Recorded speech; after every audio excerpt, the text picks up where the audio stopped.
नमस्कार। हम सभी जानते हैं कि विश्व के विभिन्न देशों में अनेक तरह की राजनीतिक घटनाएं घटित होती रहती हैं।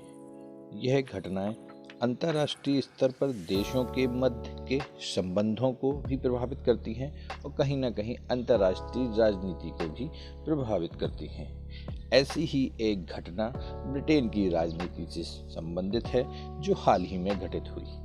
ये घटना है ब्रिटेन के प्रधानमंत्री बोरिस जॉनसन ने दबाव में आकर अपने पद से इस्तीफा दे दिया। यह घटना कहीं ना कहीं अंतर्राष्ट्रीय राजनीति को प्रभावित करेगी, कहीं ना कहीं ब्रिटेन की राजनीति में उतार चढ़ाव लाएगी और कहीं ना कहीं कह सकते हैं कि ये ब्रिटेन के अन्य देशों के साथ संबंधों को थोड़ा बहुत प्रभावित जरूर करेगी। हम इस घटना पर आज बात करेंगे, इसके पीछे क्या कारण रहा इसको जानेंगे। अब आगे नए प्रधानमंत्री का चयन कैसे होगा इसको समझेंगे, यानी कि नया प्रधानमंत्री किस तरीके से निर्वाचित किया जाएगा इसको समझेंगे। प्रधानमंत्री पद की जो दौड़ है, अब नए प्रधानमंत्री बनने की जो दौड़ है, उनमें शामिल या प्रबल संभावनाओं वाले नामों पर भी चर्चा करेंगे। साथ ही एक वर्तमान में बहुत ही चर्चित प्रश्न की बात करेंगे कि क्या ब्रिटेन में अगला प्रधानमंत्री भारतीय मूल का होगा, इस पर भी बात करेंगे, इस प्रश्न पर भी विस्तृत चर्चा करेंगे। सबसे पहले हम ये जानेंगे कि यह विषय एक चर्चा में क्यों आया। दरअसल हुआ ये कि ब्रिटेन की राजनीति में कुछ दिनों से चले आ रहे बड़े नाटकीय घटनाक्रमों का गुरुवार को अंत हो गया और जब प्रधानमंत्री बोरिस जॉनसन ने त्यागपत्र देने की घोषणा कर दी। ऐसे कई दिनों से ऐसे कयास लगाए जा रहे थे कि बोरिस जॉनसन इस्तीफा दे सकते हैं। उनके इस्तीफा देने से पहले ही लगभग इनके 50 मंत्री और सहयोगियों ने अपने पद छोड़ दिए थे या एक प्रकार से इस्तीफा दे दिया था, तो कहीं ना कहीं इन पर भी पद छोड़ने का दबाव बना हुआ था।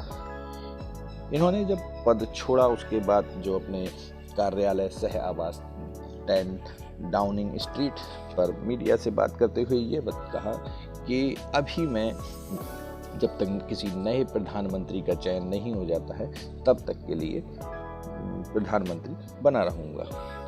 लेकिन कई इनके विपक्षी दल कहें कई अन्य सांसद और कई अन्य नेताओं ने इस बात का उनके विरोध भी किया और उन्होंने कहा कि जैसे कि एक पूर्व प्रधानमंत्री हैं जॉन मेजर और उनसे संबंधित उनकी जो पार्टी है, उनके सांसद हैं, उन्होंने कहा कि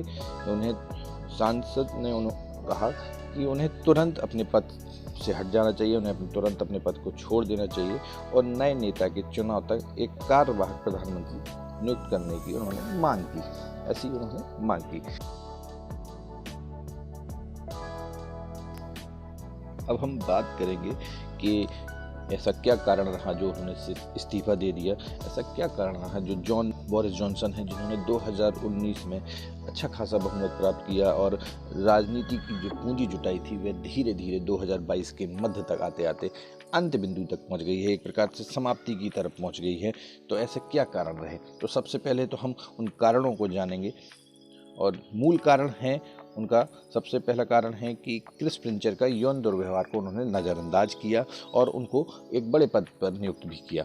वहीं दूसरा एक मूल कारण है पार्टीगेट, यानी कि पार्टीगेट या इसे हम पार्टीगेट स्कैंडल भी कहते हैं। ये भी इन पर इनके इस्तीफा देने के पीछे एक कारण रहा है। हम इनकी थोड़ा विस्तृत चर्चा करेंगे। पहले हम समझते हैं क्रिस स्प्रेंचर का जो यौन दुर्व्यवहार है वो क्या रहा। दरअसल क्या हुआ, पिछले माह की 29 जून को कंजर्वेटिव पार्टी के ही सांसद क्रिस स्प्रेंचर ने लंदन में एक क्लब में 2 पुरुषों को गलत तरीके से बाहों में जकड़ लिया। इससे पहले भी उनके खिलाफ यौन दुर्व्यवहार के आरोप लगते रहे हैं।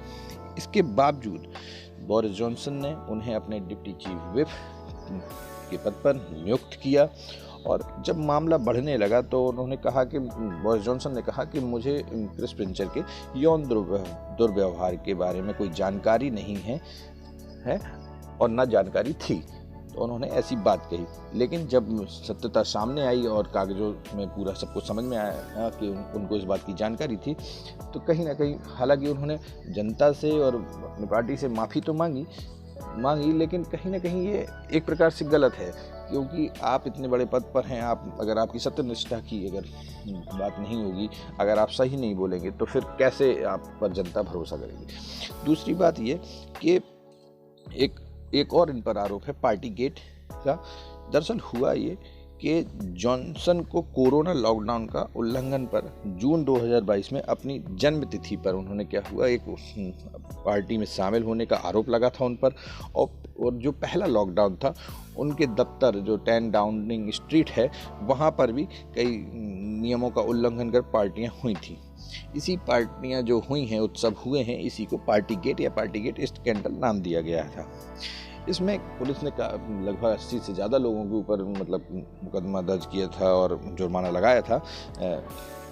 लेकिन शुरुआत में जब इनसे जांच की गई, इनसे पूछा गया कि आप इसमें शामिल थे, तो इन्होंने सिरे से मना कर दिया कि नहीं, हम इसमें नहीं गए थे। लेकिन जब बाद में सत्यता आई सामने, वीडियो आए सामने कि ये भी उसमें मौजूद हैं, तो कहीं ना कहीं इन पर फिर पुनः एक बार झूठ बोलने का आरोप तो लग रहा था लगातार इनकी कई घटनाओं की वजह से। तो इन पर एक बार पुनः जनता का भरोसा उठने लगा, पार्टी के लोगों का भरोसा उठने लगा, और फिर इन्होंने अपने जनता या पार्टी से माफ़ी भी मांगी। लेकिन कहीं ना कहीं उस समय तक जो जॉनसन के प्रति पार्टी और जनता में नाराज़गी बढ़ गई थी। एक अन्य कारण के रूप में अगर हम बात करें तो बढ़ती महंगाई पर नियंत्रण न कर पाना भी बोरिस जॉनसन के लिए वो इस्तीफा देने का एक पीछे कारण रहा है। दरअसल क्या है, इस साल महंगाई बहुत तेज़ी से वृद्धि हुई है और वर्तमान में ये 9.1% पर पहुंच गई थी। पहले से ही कोरोना की महामारी चल रही थी, परेशान लोग थे, और उसके बाद महंगाई पर अगर नियंत्रण नहीं रख पाए तो कहीं ना कहीं इनका विरोध होना ही था। साथ ही इन्होंने जो सरकार ने जनता पर जो टैक्स लगाए थे, उन टैक्सों के कारण भी टैक्स का जो प्रतिशत है या अनुपात है उसमें बढ़ोतरी की, उस वजह से भी कहीं ना कहीं जनता में थोड़ा रोष इनके प्रति था, पार्टी के लोगों का भी रोष इनके प्रति था।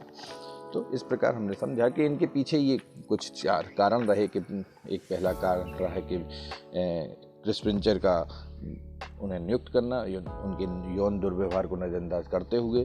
दूसरा उनका पार्टी गेट स्कैंडल। तीसरी बात ये है बढ़ती महंगाई पर नियंत्रण ना कर पाना। और कहीं ना कहीं चौथा कारण एक सरकार ने जनता पर टैक्स की बढ़ोतरी कर दी। अब हम आगे की बात करेंगे कि कैसे एक नए प्रधानमंत्री का ब्रिटेन में अब चुनाव होगा, तो उस पर हम बात करेंगे। अब दरअसल ये होगा कि अब कंजर्वेटिव पार्टी के सांसद अपने नए नेता को चयन करेंगे जो अगला प्रधानमंत्री बनेगा। इस प्रकार आप समझिए कि अगर 2 या 2 से ज़्यादा प्रत्याशी होंगे तो ये तब तक मतदान होगा जब तक कि सिर्फ 2 प्रत्याशी मैदान में नहीं रह जाते। यानी कि इनकी पार्टी से अगर 2 से ज़्यादा लोग खड़े हो जाते हैं उस पद के लिए, तो उसमें जब तक उसमें मतदान लगातार जारी रहेगा जब तक कि केवल 2 प्रत्याशी शेष न रह जाएं। और हर दौर के चुनाव में जिस प्रत्याशी को सबसे कम वोट मिलेंगे वही प्रत्याशी, वो प्रत्याशी के जो वोट होंगे उसको हम ऐड ऑन कर देंगे पीछे, या उसको एक प्रकार से कह देंगे, उसको रेस से बाहर कर देंगे और उसके जो मत होंगे उसको ऐड ऑन कर देंगे। ठीक है, और पुनः चुनाव लगातार करते रहेंगे। अंत में जब जो 2 प्रत्याशी रह जाएंगे, उन दो प्रत्याशियों को जो कंजर्वेटिव पार्टी के लगभग 2 लाख सदस्य, उनमें से किसी एक को अपना नेता चुनेंगे। जो अंत में 2 प्रत्याशी रह जाएंगे वो कंजर्वेटिव पार्टी के उनमें से किसी एक व्यक्ति को अपना नेता चुनेंगे और वही देश का अगला प्रधानमंत्री नियुक्त होगा। तो ये है बात। अब हम बात करेंगे कि प्रधानमंत्री पद की दौड़ में कौन कौन शामिल है, क्योंकि दरअसल प्रधानमंत्री पद है ऐसा, और कहीं ना कहीं कई लोग प्रबल संभावना जता रहे होंगे कि वो भी प्रधानमंत्री बन सकते हैं या उनकी प्रबल संभावना होगी। तो उनकी प्रबल संभावना की या उनकी लिए भी देखना होगा कि कौन कौन व्यक्ति इस दौड़ में शामिल है। सबसे इस दौड़ की अगर हम बात करें तो सबसे प्रचलित नाम जो है वो है ऋषि सुनक का। ऋषि सुनक के बारे में मैं आपको बता दूं, इन्होंने हाल ही में वित्त मंत्री अपने पद से इस्तीफा दिया था और ये भारतीय मूल के ही हैं। भारत के प्रमुख उद्यमी और इन्फोसिस के सह संस्थापक NR नारायण मूर्ति के ये दामाद हैं। तो कहीं ना कहीं ये बहुत प्रबल दावेदार हैं इस पद के। अगला जो व्यक्ति हैं वो हैं प्रीति पटेल। ये भी भारतीय मूल की हैं। ये फिलहाल बोरिस जॉनसन की सरकार में गृह मंत्री हैं। वे कंजर्वेटिव पार्टी के उन नेताओं में शामिल थीं जिन्होंने जॉनसन से पद छोड़ने को कहा था। मतलब जो पार्टी के कई लोग जो उनसे पद छोड़ने के लिए कह रहे थे, उनमें से ये एक प्रबल एक व्यक्ति थी। अगला जो नाम है वो नाम है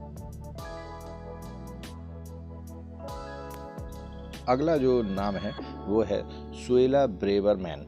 ये भी भारतीय मूल के हैं जो गोवा से संबंधित हैं। जॉनसन कैबिनेट में अटॉर्नी जनरल के पद पर हैं। उन्होंने PM पद के लिए चुनाव लड़ने का औपचारिक एक प्रकार से ऐलान उन्होंने कर दिया है।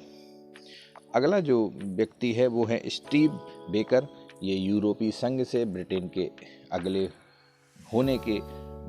होने के कट्टर समर्थक रहे हैं। वे कंजर्वेटिव पार्टी के प्रभावशाली नेता में से एक हैं।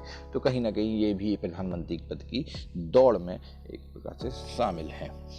एक अन्य व्यक्ति हैं बेन बेलेस। ये रक्षा मंत्री रहे हैं बेलेस भी, और जो प्रधानमंत्री पद की दौड़ के प्रबल दावेदार हैं बताए जा रहे हैं। और एक अन्य नाम की अगर हम बात करें तो वो नाम है साजिद जाविद। ये पूर्व स्वास्थ्य मंत्री हैं, जो साजिद जाविद का नाम भी प्रधानमंत्री पद की दौड़ में कहीं ना कहीं चर्चा में बना हुआ है। अब हम बात करेंगे कि क्या ब्रिटेन में भारतीय मूल के प्रधानमंत्री बनेगा, इस बात पर हम बात करेंगे। देखिए, जहां तक ब्रिटेन की राजनीति में भारतीय मूल के नेताओं की बात करें तो ऋषि सुनक हो या प्रीति पटेल, ये दोनों कंजर्वेटिव पार्टी के स्टार माने जाते हैं। और कंजर्वेटिव पार्टी शायद अभी चुनाव नहीं लड़ना चाहेगी, क्योंकि संभावना है कि वह चुनाव हार जाए। क्योंकि ताज़ा सर्वेक्षण में ऐसे देखा गया है या पाया गया है कि सत्तारूढ़ कंजर्वेटिव पार्टी के मुकाबले लेबर पार्टी अभी अच्छा प्रदर्शन कर रही है। अब ये बात तय है कि जो भी नया नेता बनेगा, जो भारतीय मूल के नेताओं को अधिक महत्व देगा, ये बात तय है। क्योंकि कंजर्वेटिव पार्टी लंबे समय से भारतीय मूल के लोगों को खुश करती आई है, आगे भी ऐसा ही करना चाहेगी।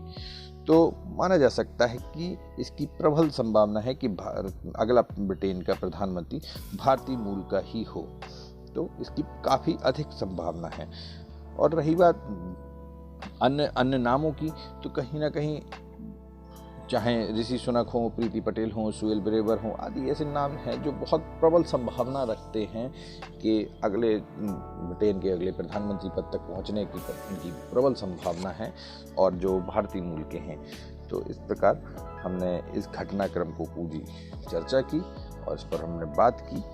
और जहाँ तक है कि ब्रिटेन का जो अगला प्रधानमंत्री बनेगा वो भारतीय मूल से ही संबंधित होगा, ऐसी बहुत अधिक संभावना है।